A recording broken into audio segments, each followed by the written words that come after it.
Bienvenue pour vivre ensemble cet instant de parole de la vie éternelle avec Marc Joseph. Nous sommes aujourd'hui le 31 juillet.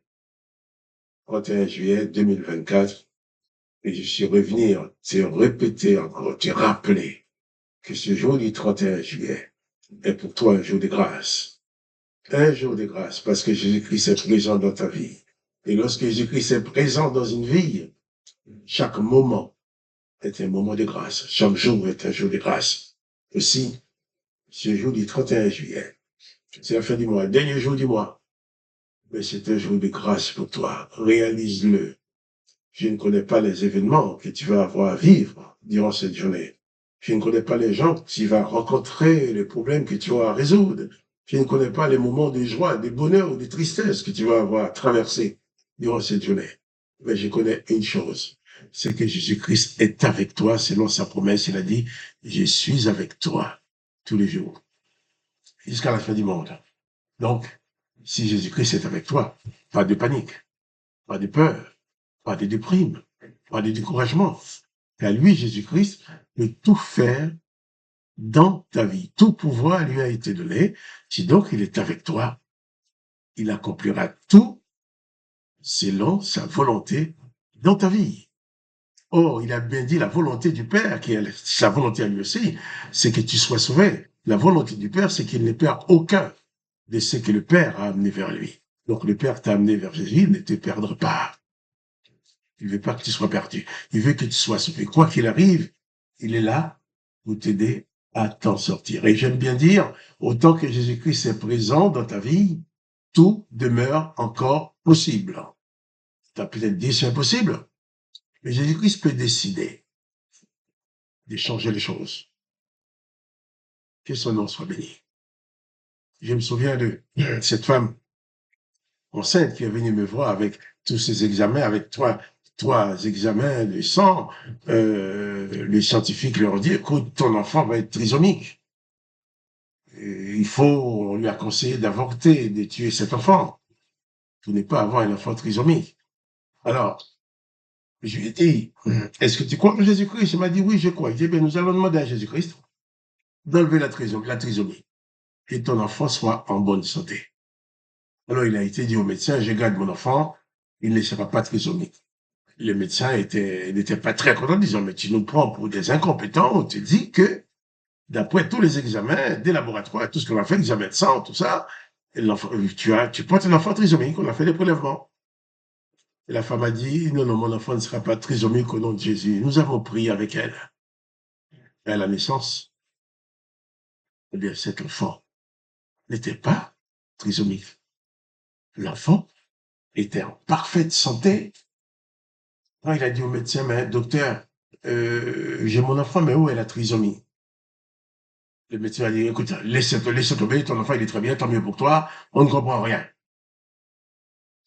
Eh bien, aujourd'hui, c'est une fille qui a 22 ans, qui a fait toutes ses études et qui continue à étudier, à vivre normalement. Il n'y a pas de trisomie.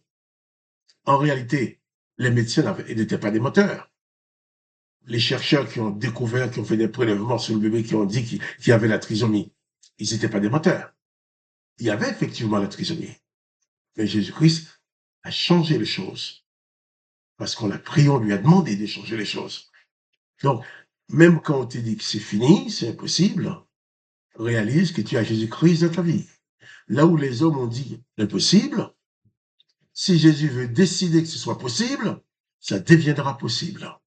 Alors que son nom soit béni. Confie-toi en Jésus-Christ et abandonne la panique, abandonne la peur, abandonne toute forme de terreur qui va te mettre en colère, qui va te mettre en de mauvaise humeur parce que tu es dans la souffrance, tu as peur, tu es dans la déprime. Il faut abandonner tout ça, quelles que soient les circonstances. Fixe ton regard, le regard de ta foi sur la personne de Jésus-Christ et pas de panique. Lui, il est avec toi, il ne t'abandonnera jamais. Et de plus, n'oublie pas qu'il t'aime. S'il t'aime, dans la mesure qu'il t'aime, il va faire en sorte que tu puisses avoir le meilleur. Peut-être tu diras, je ne comprends pas ce qu'il a fait, mais lui, il sait pourquoi il le fait car il maîtrise non seulement il connaît ton passé, comme toi tu connais ton passé, peut-être pas très bien, mais tu connais ton passé. Tu es en train de vivre ton présent. Mais Jésus-Christ, il connaît le passé. Il connaît le présent, il maîtrise le présent. Et il maîtrise aussi ton futur. Alors, pas de panique, confie-toi en Jésus-Christ. Et avant de lire avec toi un passage de l'Évangile dans Jean chapitre 12, pour continuer la suite des lectures que nous avons faites hier, eh bien, je vais prendre le temps de prier avec toi. Prier dans le nom de Jésus-Christ. Jésus-Christ a dit que nous pouvons adresser nos prières au Père en son nom. Il nous a dit que nous pouvons utiliser son nom pour adresser nos prières au Père. Alors, nous allons adresser nos prières à Dieu le Père, dans le nom de Jésus-Christ. Père, je viens te prier pour ce frère, cette sœur, ou cet homme, cette femme, qui écoute et qui regarde cette vidéo, qui a besoin de toi, et qui est en train de prier en même temps que moi. Tu connais ses besoins. Tu comprends sa demande. Tu sais ce qu'il a besoin, ce qu'elle a besoin. Alors, dans le nom de Jésus-Christ, je te demande de bien vouloir exaucer sa prière. Jésus-Christ a dit que nous pouvons te prier en son nom. C'est ce que nous faisons. Alors, je suis en communion avec mon frère, avec ma sœur, qui prie en même temps que moi. Nous savons que ni le temps, ni les distances ne t'arrêtent pas. Tu maîtrises tout ça. Alors, quel que soit le moment, quelle soit la distance, l'endroit où se trouve cette sœur, ce frère, quel que soit le moment où il est en train de regarder cette vidéo et prier avec moi, merci d'exaucer sa prière et que tu lui apportes la délivrance. S'il est malade dans son corps, eh bien qu'il soit guéri. S'il est dans la tristesse, dans la désolation, tu lui apportes la consolation dans le nom de Jésus-Christ. Je t'en prie, donne à chacun selon ses besoins spécifiques que toi tu connais. Alors Père, je te dis merci parce que c'est toi qui réponds à la prière que nous t'apportons dans le nom du Seigneur Jésus-Christ. Amen. Et je suis en train encore de te dire, pas de panique. Quoi qu'il arrive, adresse ta prière à Dieu le Père dans le nom de Jésus-Christ et sois fort. Pas de panique. Abandonne la peur. Bannis la terreur. Reste en paix avec l'âme apaisée dans la présence de Jésus-Christ. Et le nom de Jésus-Christ, la puissance de Jésus-Christ va te garder et tu auras toujours la victoire. Que le nom du Seigneur Jésus soit béni et que toi aussi, tu sois béni. Nous allons continuer la lecture de l'évangile de Jean, chapitre 12. Hier, nous avons parlé de cette fameuse malédiction de l'Éternel qui a été prononcée sur Israël, sur le peuple d'Israël, par la bouche du prophète Ésaïe. Oui, malédiction. Quand Ésaïe a dit, quand Ésaïe a dit que l'Éternel a aveuglé leurs yeux. Je vais me lire à partir du verset 38, du verset 37. Malgré tant de miracles que Jésus a fait en leur présence, ils ne croyaient pas en lui, afin que s'accomplisse la parole qu'Ésaïe, le prophète, a prononcée. Seigneur, qui a cru à notre prédication et à qui les bras du Seigneur a-t-il été révélé? Aussi ne pouvait-il croire, parce qu'Ésaïe a dit encore, il a aveuglé leurs yeux et il a endurci leur cœur, de peur qu'ils ne voient des yeux, qu'ils ne comprennent des cœurs, qu'ils ne se convertissent et qu'ils ne soient guéris. Et cette malédiction poursuit encore les peuples qui ne veulent pas reconnaître Jésus en tant que Messie, en tant que Sauveur, malgré les miracles que Jésus a faits, malgré la mort de Jésus, et il a convaincu même les bourreaux qui ont crucifié, qui ont enfoncé le clou. Ils ont dit, ah, certainement, cet homme était le Fils de Dieu. Alors, ils ne pouvaient pas croire en lui, parce que l'Éternel avait bien endurci leur cœur, avait bouché leurs yeux, les rendu leur âme aveugle, avait aveuglé leur âme et leur esprit, pour qu'ils ne comprennent pas. Il dit pour qu'ils ne se convertissent pas et qu'ils ne soient pas guéris, et que leur âme ne soit pas guérie, et qu'ils restent toujours dans les ténèbres de la loi, qu'il reste toujours à pratiquer les œuvres de la loi, la vengeance. Là, Jésus a dit, les œil pour œil, dent pour dent, c'est pas de lui. Il a dit qu'il fallait pas exercer la vengeance. Mais encore aujourd'hui, Israël est encore dans cet aveuglement, qui est en train d'exercer la vengeance, d'exterminer un peuple. Bien sûr, ce peuple a fait du mal aussi. Mais ils sont en train d'exterminer jusqu'au dernier. Parce que l'Éternel ordonne, quand l'Éternel ordonne dans l'Ancien Testament d'exterminer un peuple, il ne veut pas qu'il en reste. Et c'est ce qui est en train de faire, là maintenant. Mais au verset 42, il est dit, cependant, même parmi les chefs, plusieurs crurent en lui, mais en secret, à cause des pharisiens. Ils n'en faisaient pas l'aveu, dans la crainte d'être exclus de la synagogue. Voilà. Il y avait quand même des chefs religieux qui croyaient en Jésus. Malgré cette malédiction, cet aveuglement, il y a certains qui croyaient en Jésus. Mais ils ne pouvaient pas en faire l'aveu. Ils ne pouvaient pas laisser comprendre à leurs collègues qui croyaient en Jésus. Sinon, ils auraient été chassés de la synagogue. On aurait pu même les lapider. Regarde, nous avons l'exemple de l'apôtre Paul. Shaul Butas, qui est un ancien rabbin, un pharisien. Lui, dans la suite, il était le plus zélé. Parmi tous ses collègues, il était le plus zélé pour détruire les chrétiens, pour tuer tous ceux qui croyaient en Jésus-Christ. Sur le chemin de Damas, Jésus-Christ est venu à sa rencontre avec amour. Jésus-Christ n'est pas venu il n'a pas venu démolir Paul et Shaul Butas. Il est venu se révéler à lui. Mais lorsque Shaul,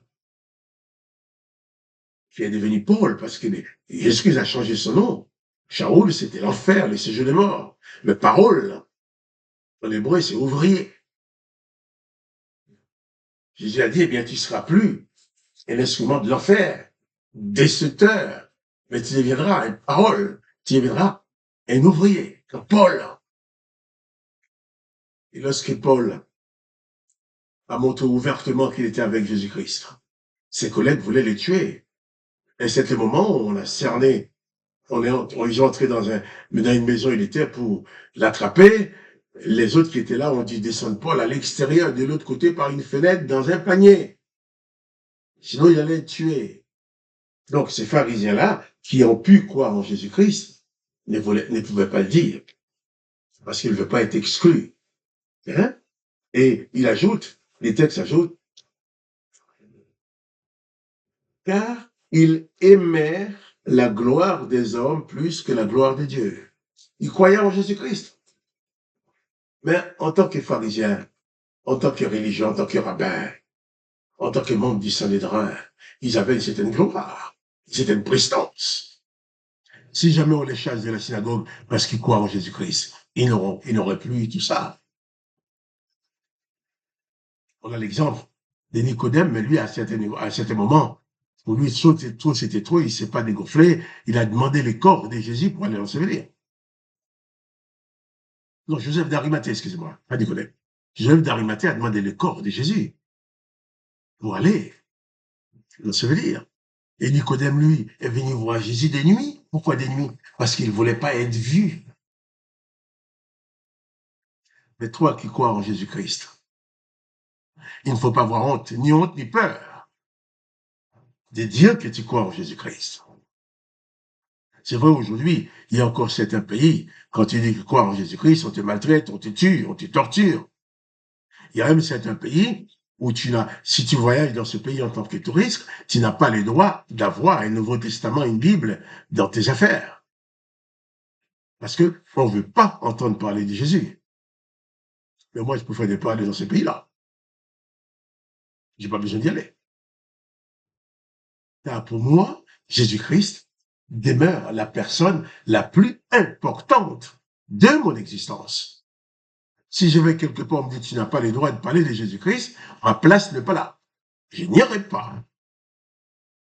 Et quoi qu'il arrive, je ne me gênerai jamais pour dire aux gens que je crois en Jésus-Christ.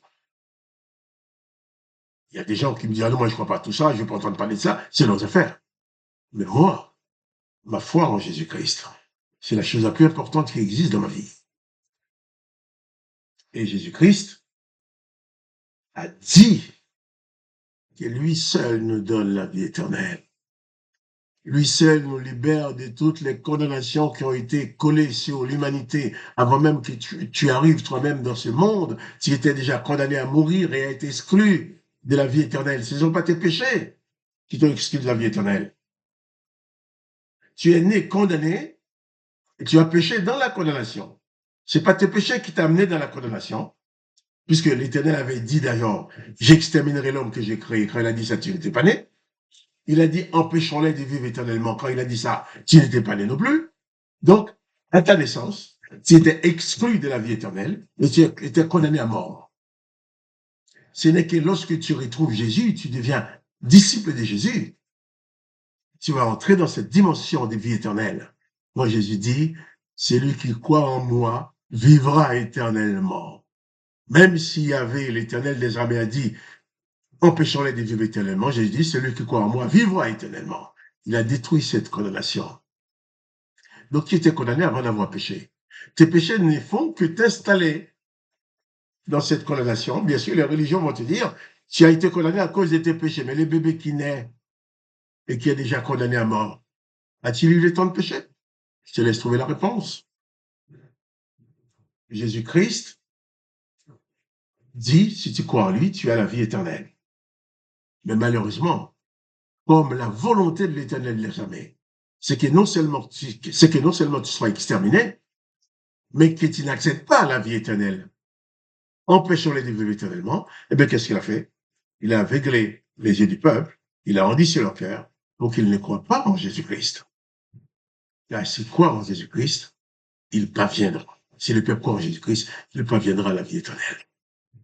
Et c'est pour ça que les autres ne voulaient pas dévoiler leur croyance, leur foi, de peur d'être rejetés. Alors, le temps passe vite, nous reviendrons sur ces choses. Mais en attendant, comprends bien, et si tu crois en Jésus-Christ, il ne faut pas cacher ta foi. Tu proclames ta foi. Ceux qui sont contents seront contents. Ceux qui ne sont pas contents ne seront pas contents. Mais toi, tu es disciple de Jésus-Christ. Tu as le devoir de proclamer en tout temps et en tout lieu les paroles de la vie éternelle. Quand Jésus a dit, allez, faites de toutes les nations des disciples. Que le nom de Dieu le Père soit glorifié. Que le nom de Jésus-Christ soit glorifié. Que toi, tu sois richement béni par la présence de Jésus-Christ dans ta vie. Quant à moi, Marc-Joseph, pour ces derniers jours du mois de juillet, je te dis, n'oublie pas que Jésus-Christ est avec toi tous les jours jusqu'à la fin du monde. Pas de panique. Et si tu aimes cette vidéo, partage-la avec tes amis. Et je l'ai dit aussi, à demain pour les paroles de la vie éternelle.